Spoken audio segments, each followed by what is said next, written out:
Hello students, welcome to text book Bengali.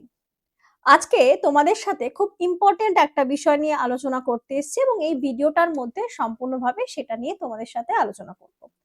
তো তোমরা দেখতেই পাচ্ছ আমার পেছনের লোগোটা ইন্ডিয়ান রেলওয়ে অর্থাৎ আরআরবির এনটিপিসি। গত 27 অক্টোবর কিন্তু তোমাদের এনটিপিসি আন্ডার গ্র্যাজুয়েটের যে ভ্যাকেন্সি অর্থাৎ যেই নোটিশটা অফিসিয়াল নোটিশ কিন্তু বের হয়ে গেছে। সেখানে আমরা কিন্তু দেখতে পেয়েছি কবে থেকে ফর্ম ফিল আপ, কবে তোমার ফর্ম ফিল আপ শেষ হচ্ছে সেই সব বিষয় নিয়ে আলোচনা করা রয়েছে। তো দেখতেই পাচ্ছ, আর আমি যেহেতু তোমাদেরকে কারেন্ট অ্যাফেয়ার্স পড়াই, তো সেই কারেন্ট অ্যাফেয়ার্সটা তুমি এই তোমার এনটিপিসি এক্সামের জন্য কিভাবে কি তৈরি করবে সেসব নিয়ে আমি আলোচনা করব। কি টপিক হতে পারে? তো দেখো, গ্র্যাজুয়েট বা আন্ডার গ্র্যাজুয়েট আমি যদি দুটোর ক্ষেত্রেই দেখি, তাহলে কিন্তু যদি ম্যাথ বা রিজনিং এর লেভেল তাও কিছুটা ডিফারেন্স থাকে। বাট জিকে জিএস এর মধ্যে কিন্তু যদি আমি দেখি যে জিকে জিএস, কারণ কারেন্ট অ্যাফেয়ার্সটা কিন্তু জিকে জিএস এর মধ্যেই পড়ছে, ঠিক আছে?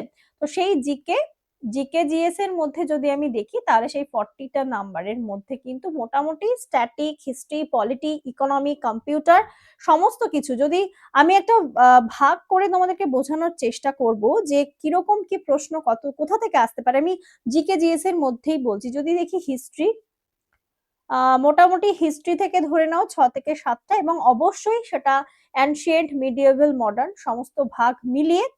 তারপরে রয়েছে জিওগ্রাফি, জিওগ্রাফিতেও 3 থেকে 4টে।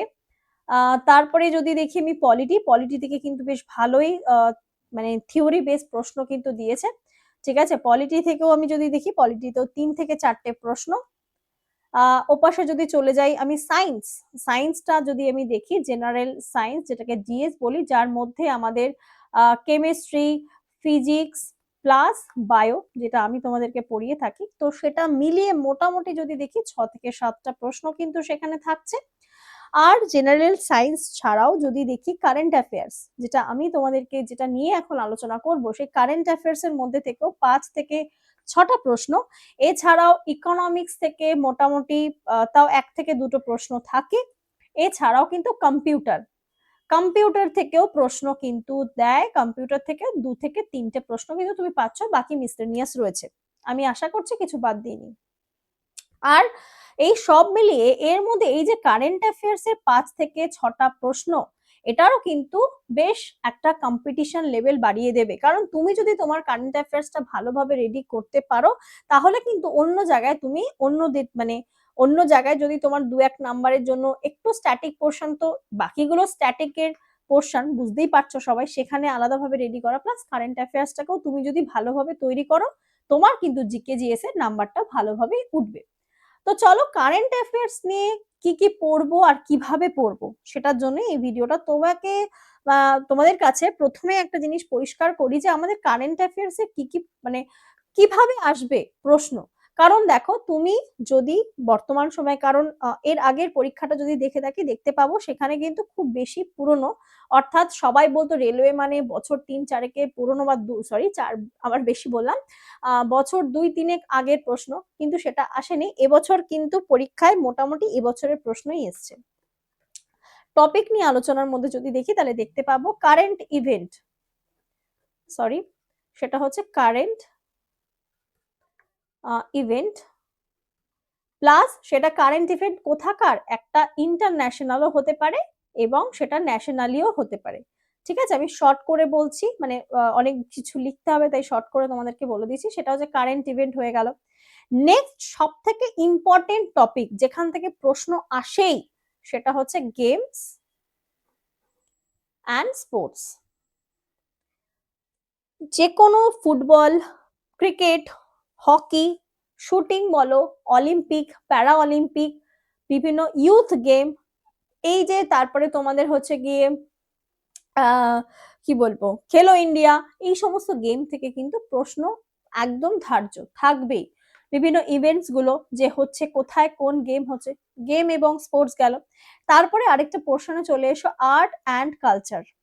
আর্ট অ্যান্ড কালচার থেকেও কিন্তু প্রশ্ন তোমার থাকবেই। আরেকটা জিনিস তোমাদেরকে একটা ছোট্ট ট্রিক্স বলে রাখি, সেটা হচ্ছে কারেন্ট ইভেন্টে এই যে টপিকগুলো বলবো, সেখানে যা যা তুমি পাচ্ছ বা পড়ছো, চেষ্টা করবে সেই রিলেটেড স্ট্যাটিক পোর্শন গুলোকেও একটু পড়ে রাখার, কারণ কারেন্টে তুমি যা দেখছো সেখান থেকেই কিন্তু বিশেষ করে তোমার এই যে কদিন আগে ভারতনাট্যম ডান্সার মারা গিয়েছিলেন, তার রিলেটেড যে সমস্ত, তিনি কারেন্টলি মারা গেছেন, বাট তার যে সমস্ত তিনি পুরস্কার পেয়েছেন, কেন কোথায় কি তৈরি করেছেন, সেগুলো কিন্তু স্ট্যাটিক, তো সেগুলো তোমাকে পড়ে রাখতে হবে। গেল আর্ট অ্যান্ড কালচার। তারপরে যদি দেখি Indian defence system, Indian defence system, তো মোটামুটি জানো আমাদের এই ডিফেন্স সিস্টেম, যেটার মধ্যে আমাদের যদি বলি ত্রিশক্তি, আর্মি, এয়ারফোর্স, নেভি, এদের প্রত্যেকের তাদের কোথায় কোন এক্সারসাইজ, এই ডিফেন্স সিস্টেমের মধ্যে কিন্তু খুব ইম্পর্টেন্ট একটা টপিক, যেটা হচ্ছে আর্মি এক্সারসাইজ গুলো হয়, সেটা নেভিদের বলো, সেটা এয়ারফোর্সের বলো, কিংবা সেটা নর্মাল বর্ডার এরিয়ার আর্মিরা হোক, তাদের নিয়ে যে সমস্ত বাইরের দেশের সাথে বায়োল্যাটারাল বা বহু দেশ মিলে যে সমস্ত আর্মি এক্সারসাইজ গুলো করে, আর্মি এক্সারসাইজ, সেগুলোর নাম এবং কোন দেশে সংগঠিত হচ্ছে, হোস্টেড কান্ট্রি, সেগুলো কিন্তু ইম্পর্টেন্ট। এরপরে চলে আসছি অ্যাপয়েন্টমেন্টস,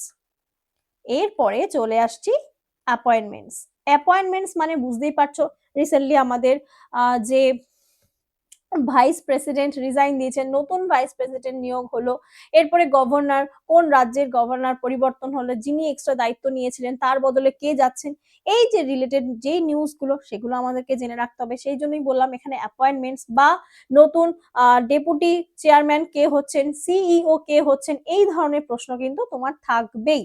তো এই টপিক আমি আজকে তোমাদেরকে যেগুলো বলছি, বেসিক্যালি এই টপিকগুলোকে একদম ইম্পর্টেন্ট দিয়ে পড়তেই হবে। অ্যাপয়েন্টমেন্টস এর পরে চলে যাচ্ছি এনভায়রনমেন্টাল ইস্যু, ওই পৃষ্ঠায় যাই, সেটা হচ্ছে যদি দেখি এনভায়রনমেন্টাল ইস্যু, প্রাকৃতিক কোনো কোথাও ভূমিকম্প হলো, কোথাও বন্যা হলো, বা কোথাও কোনো ডিজাস্টার দেখা দিল, তো সেই এনভায়রনমেন্টাল ইস্যু, এবং সেখান থেকে কি বলবো, সেই জিনিসগুলোকে আরো, বা এগ্রিকালচারাল ক্ষেত্রে, এনভায়রনমেন্টের মধ্যেই বলছি, যদি এগ্রিকালচারাল ক্ষেত্রে কোনো নতুন ইয়েল্ডিং সিড তৈরি করছে, তাহলে সেটা কোন ইউনিভার্সিটি বা কোন ক্যাম্পাস, যেরকম আইআইটি মাদ্রাস, আইআইটি দিল্লি, এই যে এই সমস্ত আইআইটি গুলো রিলেটেড প্রশ্নগুলো থাকে, সেটা মানে এখানে তোমার কম্পিউটার অ্যাপ্লিকেশন, মানে বুঝতে, কম্পিউটার অ্যাপ্লিকেশন বলতে কিন্তু মানে উন্নত করার জন্য ব্যবস্থাপনা নেওয়া হচ্ছে সেই রিলেটেড, ঠিক আছে, সেই ইনফরমেশন গুলোর কথা বললাম। এরপরে যদি দেখি, দেখতে পাবো road and transportation of India, road and transportation, কারণ রোড অ্যান্ড ট্রান্সপোর্ট থেকে যদি আমি দেখি, সেখানে কিন্তু দেখতে পারবো যে এই ভারতবর্ষের মধ্যে কোথায় কোন রোডের ইনোগ্রেট করলেন আমাদের দেশের প্রধানমন্ত্রী, বা কোন রোডটা কোন দিকে কানেক্টেড হচ্ছে, সেই রিলেটেড ট্রান্সপোর্ট ব্যবস্থার ক্ষেত্রে, এই যে রিসেন্টলি তোমাদেরকে কারেন্ট অ্যাফেয়ার্স আমি পড়ালাম, যে একটা টানেল তৈরি করা হচ্ছে কেরালায়, যেখানে হচ্ছে তোমার খরচ হয়েছে প্রায় কত কোটি টাকা, যেখানে আরব সাগরের তলা দিয়ে একটা টানেল তৈরি করা হচ্ছে। তো এই যে জিনিসপত্রগুলো, এটা কারেন্ট হলো তো, কি রিলেটেড সেটাও বললাম। এরপরে চলে আসি অ্যাওয়ার্ড অ্যান্ড অনার্স, অ্যাওয়ার্ড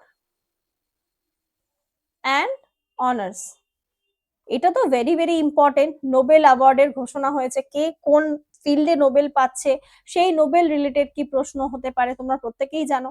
এই অ্যাওয়ার্ড এবং অনার্স একটা ইম্পর্টেন্ট টপিক। এছাড়াও যদি দেখি ইউনাইটেড নেশন এবং তার সাথে আরো ওয়ার্ল্ড যে ইম্পর্টেন্ট অর্গানাইজেশন গুলো রয়েছে, যার মধ্যে কি কি হতে পারে, ব্রিক্স হতে পারে, আইএস এ হতে পারে, তারপরে আসিয়ান হতে পারে, তারপরে G20 সামিট থেকে শুরু করে এই যে বড় বড় বৈঠক গুলো রয়েছে, আমাদের বড় বড় সংস্থাগুলো রয়েছে, তাদের সামিট কোথায় হচ্ছে, সেই রিলেটেড ইনফরমেশন গুলো আমাদেরকে রাখতে হবে, জানতে হবে।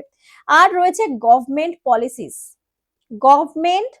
পলিসিস এবং স্কিম, একটু হাতের লেখাটা একটু খারাপ লাগতে পারে, সেটা একটু অ্যাডজাস্ট করে নিও, সেটা হচ্ছে গভর্নমেন্ট পলিসিস এবং স্কিমস, সেখান থেকেও কিন্তু প্রশ্ন থাকবেই। বিশেষ করে 2025 সালের ক্ষেত্রে যদি আমি বলি, যে সমস্ত স্কিমগুলো 2015 সালে লঞ্চ হয়েছিল, 2025-এ 10 বছর পূর্ণ হচ্ছে বলে সেগুলোকে আরো হাইলাইট করা, কিছু মডার্নাইজ তাকে করা হচ্ছে কিনা, বা কিছু নতুন ভাবে অ্যাড হচ্ছে কিনা, সেই ইনফরমেশন গুলো আমাদেরকে কিন্তু জেনে রাখতে হবে। অ্যান্ড লাস্ট যেগুলো এইটুকুনির মধ্যেই পড়বে, সেটা হচ্ছে জেনারেল সায়েন্স, টেকনোলজি এবং ডেভেলপমেন্ট, যেটা বললাম জেনারেল সায়েন্স অর্থাৎ AI, general science, technology general science, technology এবং ডেভেলপমেন্ট। যার মধ্যে কি পড়ছে বলতো? আমাদের স্পেস, নিউক্লিয়ার, ঠিক আছে, স্পেস রিলেটেড কোনো ইনফরমেশন, যেই কে কোথায় স্পেসে কোন আমাদের দেশের মধ্যে কোনটি কোথায় পাঠাচ্ছে বা কি কি নতুন ডিসকভার করছে, সেই নিউজগুলো কারেন্টে যদি থাকে, ইম্পর্টেন্ট হলে সেগুলো কিন্তু আমাদেরকে জেনে রাখতে হবে। তো আশা করছি তোমাদের কাছে একটা জিনিস ক্লিয়ার, যে আমি এনটিপিসি পরীক্ষা দেব, আমি কারেন্ট অ্যাফেয়ার্স কোথা থেকে পড়বো, কিভাবে পড়বো বা কি পড়বো। তো দেখো, তুমি যেখান থেকেই পড়ো, তুমি নিজের কারেন্ট অ্যাফেয়ার্সটা রেডি করার জন্য আমি মানে পার্সোনালি সবাইকে এইটাই সাজেশন দিই, যে কারেন্ট অ্যাফেয়ার্স এর ক্ষেত্রে কিন্তু তোমাদেরকে রেগুলারটা আপডেট থাকো, রেগুলার। আমি মানে আমি নিজের ক্ষেত্রেও বলি, সেটা হচ্ছে রেগুলার আপডেট। কেউ চেষ্টা করলে যে আমি রেগুলার পড়বো না, আমি 7 দিন থাকবে, 7 দিনে উইকলি একটা দেখে নেব, আবার কেউ তো আরো অ্যাডভান্স, সে ভাবলো না আমি মান্থলিটা দেখবো, ভাই সারা সপ্তাহ পড়ার দরকার নেই, আমি পুরো মাসেরটা একবারে পড়ে নেব। তো এগুলো করার চেষ্টা করো না। আমি বলবো যবে থেকে পরীক্ষার মানে সেই সময় থেকে, যদি যেহেতু পরীক্ষাটা আগামী বছর হবে, তোমাকে 2025-এর সমস্ত কিছু ইম্পর্টেন্ট যা যা টপিক বললাম সেগুলো কিন্তু পড়ে রাখতে হবে এবং রেগুলারলি আপডেটেড থাকতে হবে স্টিল এক্সাম ডেট সেই সময়, কারণ মার্চ মাসের কারেন্ট অ্যাফেয়ার্সও কিন্তু এই বছর এক্সামে পেয়েছে, মানে এসেছে। তো সুতরাং তোমাকে কিন্তু একদম লাস্ট ডেট আগে অবধি আপডেট থাকতে হবে। কারেন্ট অ্যাফেয়ার্স মানেই নিজেকে আপডেট রাখা, আপডেট করা। তো সেই জিনিসটা অবশ্যই করবে। আর তোমরা প্রত্যেকেই জানো যে আমাদের এই এনটিপিসির যে ফর্ম ফিল কিন্তু স্টার্ট হয়ে যাচ্ছে 28শে অক্টোবর থেকে, এবং এটা এন্ড হবে 27শে নভেম্বর পর্যন্ত। 27শে নভেম্বর পর্যন্ত সবাই কিন্তু খুব সতর্কভাবে, সুন্দরভাবে গুছিয়ে সমস্ত ডকুমেন্টস দেখে শুনে ফিল করবে, এবং যদি কোনো রকম ভুলভ্রান্তি হয় তাহলে তাদের জন্য কিন্তু সেই ডেট, যেটা হচ্ছে 30শে নভেম্বর থেকে 9ই ডিসেম্বর অবধি কিন্তু তোমাদের ডেটটা দেওয়া হবে কারেকশনের জন্য। এই ডেটটা থাকবে তোমাদের কারেকশনের জন্য। তো চেষ্টা করবে যখন ফিল করা তখন যাতে কোনো রকম ভুল না হয়, ঠিক আছে? তো আশা করছি তোমাদেরকে কারেন্ট অ্যাফেয়ার্স এর বিষয় নিয়ে একটু হেল্পফুল হলো ভিডিওটা। যদি ভালো লেগে থাকে তো অবশ্যই সেটা জানিও। আর কেউ যদি চাইছো প্রিপারেশন নিতে, তো কিভাবে শুরু করব, তো আমাদের জন্য, তোমাদের জন্য কিন্তু রয়েছে আমাদের এই প্রগতি ব্যাচ। কেউ যদি চাইছো প্রগতি ব্যাচে জয়েন হতে, নিতে পারো। 7557050299। আবারও নাম্বারটা বলে দিচ্ছি, 7557050299। এই নাম্বারে তোমরা আমার সাথে যোগাযোগ করে নিতে পারো। এই মুহূর্তে আমাদের ব্যাচের প্রাইস কিন্তু রয়েছে 1099। কেউ যদি নিতে চাও কুপন কোড ইউজ করতে পারো NITI, ঠিক আছে? কেউ যদি চাও নিতেই পারো। আমাদের প্রগতি ব্যাচ সামনের সপ্তাহ থেকে কিন্তু লাইভ ক্লাস শুরু হয়ে যাবে, আর আমি তোমাদেরকে মানে পার্টিকুলারলি বায়োলজি এবং কারেন্ট অ্যাফেয়ার্স এর ক্লাসই করাবো, ঠিক আছে? চলো, এটা আমাদের অফিসিয়াল টেলিগ্রাম, কেউ যদি জয়েন হতে চাও জয়েন হয়ে যেতে পারো। আর তোমাদেরকে অনেক অনেক অনেক ধন্যবাদ ভিডিওটি দেখার জন্য। যদি ভালো লেগে থাকে অবশ্যই ভিডিওটাকে একটা লাইক করে দিও। যারা চ্যানেলে নতুন রয়েছে চ্যানেলটাকে সাবস্ক্রাইব করতে ভুলো না, শেয়ার করে দিও বন্ধুদের মধ্যে, কমেন্ট করে জানিও তোমাদের ভিডিওটা হেল্পফুল হলো কিনা। সবাই অনেক অনেক ভালো থেকো, সুস্থ থেকো, দেখা হবে আবার নেক্সট কোনো ক্লাসে।